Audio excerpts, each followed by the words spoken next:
அரசியலில் பயிற்சி இல்லை. ஒரு பால்வாடி குழந்தையை போல, எல்கேஜி யூகேஜி குழந்தை போல இப்பொழுதுதான் வந்திருக்கிறார்கள். தமிழ்நாட்டில் எல்லா திட்டங்களுக்கும் முன்மாதிரியா ஆலோசகராக இருந்தவர் எங்க ஐயா பொன்ராஜ் ஐயா, அப்துல் கலாம் ஐயா. அவரை போய் நீங்க இந்த வழக்கில் கைது செய்து ஏதோ சாதாரண குற்றவாளி போல நடத்துறதுக்கு விஜய் எத்தனித்தால் அந்த நாடு எதை நோக்கி பயணிக்கிறது?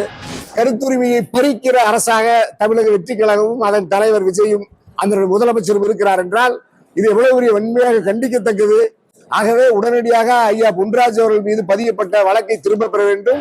ஒரு திரைக்கவர்ச்சியின் மூலமாக ஒரு நடிகனோ ஒரு நடிகையோ ஒரு சமூகத்தை ஒரு நாட்டை ஆள முடியும் என்றால் அதை தமிழ்நாட்டை தவிர உலகத்திலே வேறு எந்த நாடு இல்லை. எனவே எடப்பாடி பல பேருக்கு நீதியை மறுத்தார்.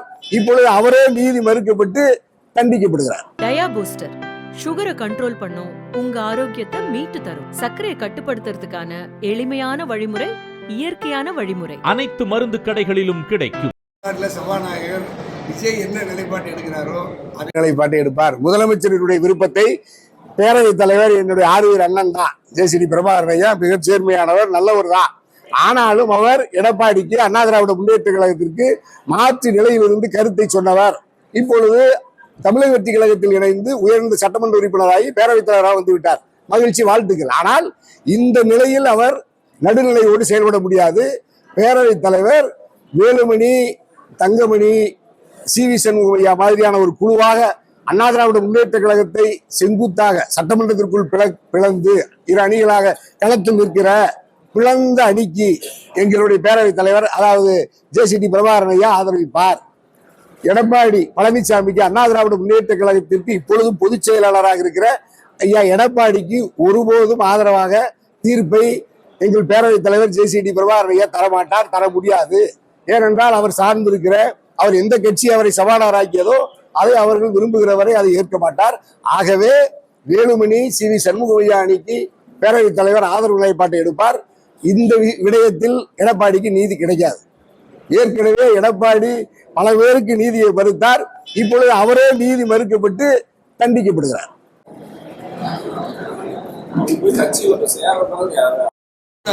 பிழையானது, தவறானது. இரட்டை இலை சட்டத்தில் ஒரு கட்சியில் இருந்து என்று நேர் மாறாக ஒரு கட்சியே இல்லைன்னு ஜஸ்ட் லைக் தட்டுன்னு சொல்ற அண்ணா திராவிட முன்னேற்ற கழகத்தை சொன்ன நடிகர் விஜயை அந்த முதலமைச்சரை அதிமுக பெரும்பான்மையான சட்டமன்ற உறுப்பினர்கள் ஆதரிக்கிறாங்க. இது என்ன, இது என்ன முறை?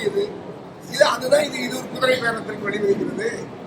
இது சட்டமன்ற உறுப்பினர்களை எல்லாம் விலை கொடுத்து பதவி ஆசையை காட்டி, அமைச்சர் ஆசையை காட்டி, பணத்தாசையை காட்டி அவர்களுடைய ஆதரவை பெற்று அல்லது ஒரு திரட்சியான பெரும்பான்மையான சட்டமன்ற உறுப்பினர்களை குழுவாக தன் பக்கம் வசீகரித்து அதிகாரத்தை நடத்த முடியும் என்று நடிகர் விஜய் விரும்புகிறார் என்றால் இது திரைப்படத்தில் வருகிற காட்சியை போல இருக்கிறது அல்லாமல் நாட்டின் மக்களாட்சி வாக்களித்த மக்களுக்கு அல்லது அரசியல் சாசன முறையமைப்புக்கு இது எதிரானது, விளையானது. ஆகவே இது இந்த முறை நீடிப்பது தமிழ்நாட்டினுடைய உறுதியான அரசியல் நிலை சீரழிந்து வருகிறது. ஆகவே இது வேதனைக்குரியது. இந்த நிலை மாற வேண்டும். இப்படிப்பட்ட ஒரு நிலை நீண்ட நெடுங்காலமாக தமிழ்நாட்டில் வரவில்லை. இப்பொழுது விஜயால், தமிழக வெற்றி கழகத்தால், இந்த குழந்தைகளின் வற்புறுத்தலால், அரசியல் முதிர்ச்சியற்ற நிலையில் தமிழ்நாட்டு வாக்காளர்கள் நடிகரை தேர்வு செய்ததால் இந்த நிலை ஏற்பட்டிருக்கிறது. ஆகவே தமிழ்நாட்டினுடைய எல்லா துறைகளிலும் ஒரு தேக்க நிலை நிலவுகிறது. ஆகவே இந்த அரசியலிலும் ஒரு தேக்க நிலை நிலவுகிறது. ஆகவே இது திமுகவுக்கு மாற்று, தமிழக வெற்றி கழகத்துக்கு மாற்று, அதிமுகவுக்கு மாற்று, காங்கிரசுக்கு மாற்று, பாஜகவுக்கு மாற்று என்று இனி ஒரு புதிதாக வர முடியாது. இன்னும் ஒரு தனியரசு வர வேண்டும். அல்லது தனியரசை போன்ற கருத்தியல் சிந்தனையுள்ள மக்களை நேசிக்கிற, இனத்தை நேசிக்கிற, இந்த ஜனநாயகத்தை, இந்த நாடாளுமன்ற ஜனநாயக முறையமைப்பை நேசிக்கிறவர்கள் விஜயை தோற்கடித்தால் மட்டும்தான் நாட்டுக்கு தீர்வு என்கின்ற அடிப்படையில் நாங்கள் மக்களின் ஆதரவு வேண்டி மக்களிடத்தில் அரசியல் விழிப்புணர்வு கருத்தை பரப்புரையாக தொடர்ந்து செய்கிறோம். எதிர்காலத்தில் மிக விரைவில் எங்களை போன்ற ஜனநாயக சக்தியில் அரசியலில் தமிழர்களினுடைய பண்பாட்டை, தமிழர்களினுடைய நாகரிகத்தை, தமிழர்களினுடைய மண்ணில் தமிழர்கள் நாட்டை ஆள வேண்டிய அவசியத்தை எடுத்து சொல்லி மிக விரைவில் எங்களுடைய மண்ணில் தமிழ்நாட்டில் எங்களுக்கான அதிகாரத்தை நாங்களே கைப்பற்றி மக்கள் ஆதரவோடு அதிகாரத்தில் வருகிற நாள் நெருங்கி வருகிறது. அப்பொழுது இந்த திரைத்துறையினரோ அல்லது இது மாதிரியான எந்த அரசியல் சமூக பண்பாட்டு சீரழிவுகளோ நடைபெறாமல் இந்த மண்ணை, இந்த நாட்டை, இந்த ஜனநாயகத்தை நாங்கள் காப்போம். இல்ல அந்த பெண் குழந்தைகள் என்ன கருத்து சொன்னாங்க? ஒரு சொல்றாரு, அதாவது அதாவது தூய்மை பணியாளர்கள் குப்பை பொறுக்கிறவனெல்லாம் 3 கொண்டாட்டி வச்சிருக்கிறா, என் தலைவன் வச்சா என்னன்னு கேட்கிறாங்கல்ல, அந்த குழந்தைகளுக்கு அந்த பெண்ணுக்கு ஐயா சொன்னது நீங்க சொல்ற மாதிரி இல்ல. விபச்சாரி சொல்லல, விபச்சாரிகளை போல அந்த குழந்தை எப்படி நீங்க ஒருத்தர் எப்படி 3 கொண்டாட்டி வச்சுக்கலான்னு ஒரு குழந்தை சொல்லுது. அதை நீங்க ஊடகத்துல எல்லாம் போட்டு சமூகத்தை எதை நோக்கி நகர்த்துறீங்க? ஒரு தலைவன் 3 மனைவி வச்சுக்கலாம்னு நீங்க அதை பரப்புறீங்களா? அதை ஏற்றுக்கொள்ளக்கூடியதா? உலகத்துல இல்ல இல்ல இல்ல இல்ல இல்ல அவர் அப்படி சொல்லல, நீங்க தவறா சொல்றீங்க. பொன்ராஜ் ஐயா மாதிரி அப்துல் கலாமுக்கே ஆலோசகரா இருந்தவருக்கு நம்ம போய் ஆலோசனை சொல்ல முடியுமா?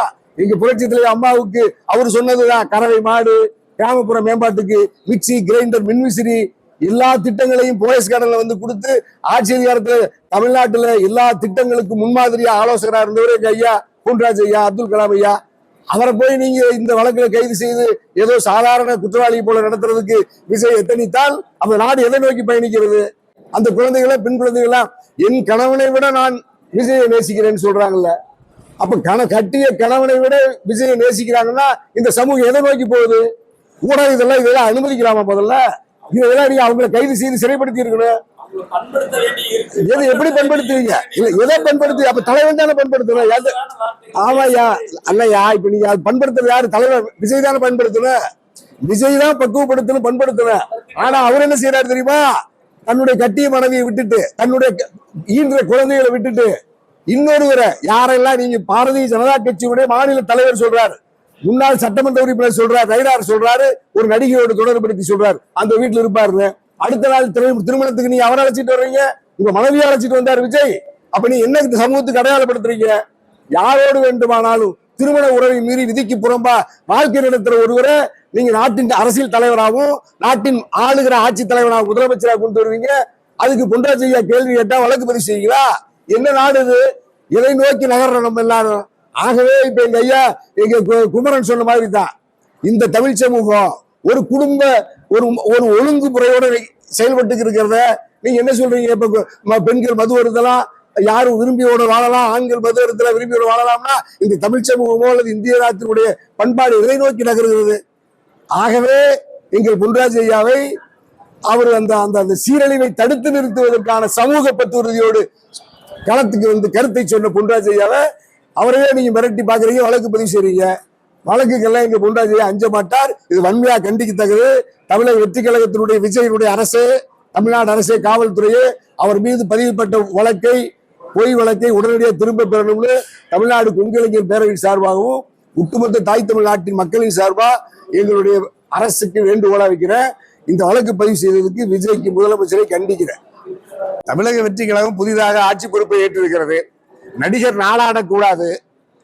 கோடம்பாக்கத்திலிருந்தும் சாலி கிராமத்திலிருந்தும் பனையூரிலிருந்து ஒரு சில மாதங்களில் கட்சியை துவக்கி 6 மக்கள் சந்திப்பை நடத்தி 41 பேர் படுகொலையில் உயிரை இழந்தாலும் அந்த கட்சிக்குத்தான் வாக்களிப்பேன் என்ற அரசியல் அறியாமையில் இன்னமும் சினிமா கவர்ச்சிக்கும் அரசியலிலே பக்குவமோ பயிற்சியோ மக்களுக்கான எந்த தொண்டு செயலையும் செய்யாத ஒரு நபர் நடிகர் என்கின்ற ஒரு தகுதியோடு இந்த தமிழ்நாட்டை ஆள முடியும் என்கின்ற சூழல் தமிழ் சமூகத்துக்கு பேர் அவமானம். அது மிகப்பெரிய தாழ்வு. ஆனாலும் அந்த தாழ்வுகளை மீறி ஜனநாயகத்தில் மக்கள் வாக்களித்து ஆட்சி பொறுப்புக்கு வந்து விட்டார். 17வது தமிழ்நாடு சட்டமன்ற பேரவை ஒரு புதிய அரசை உருவாக்கி இருக்கிறது. நடிகர் விஜய் ஆட்சி பொறுப்புக்கு வந்திருக்கிறார். பெரும்பான்மை கிடைக்கவில்லை. ஆனாலும் அவர் தந்த வாக்குறுதியில ஒரு சில வாக்குறுதிகளிலே அதுவும் தடுமாறி இந்த மின்சார கட்டணத்திலே 200 யூனிட் கட்டணமில்லாத மின்சாரம் என்பதிலே கூட ஒழுங்கில்லாமல் இப்பொழுதும் 400 யூனிட் என்கிறார். 2 மாதங்களுக்கு கணக்கிட்டு 500 யூனிட் வரை பயன்படுத்துபவர்களுக்கு 200 யூனிட் இலவசம் என்கிறார். எந்த வாக்குறுதியிலும் தெளிவில்லாமல் ஏற்கனவே ஒரு வாக்குறுதியில சொன்னார், நான் ஆட்சி பொறுப்புக்கு வந்தால் வீடு இல்லாதவர்களுக்கு வீடு, கார் இல்லாதவர்களுக்கு காரு, இருசக்கர வாகனம் பைக் வேணுங்கிறதுக்கெல்லாம் பைக் தரேன்னு சொன்னாரு. 2500 ரூபாய் மகளிருக்கான உரிமை தொகையை உயர்த்தி வழங்குவதாக சொன்னார்.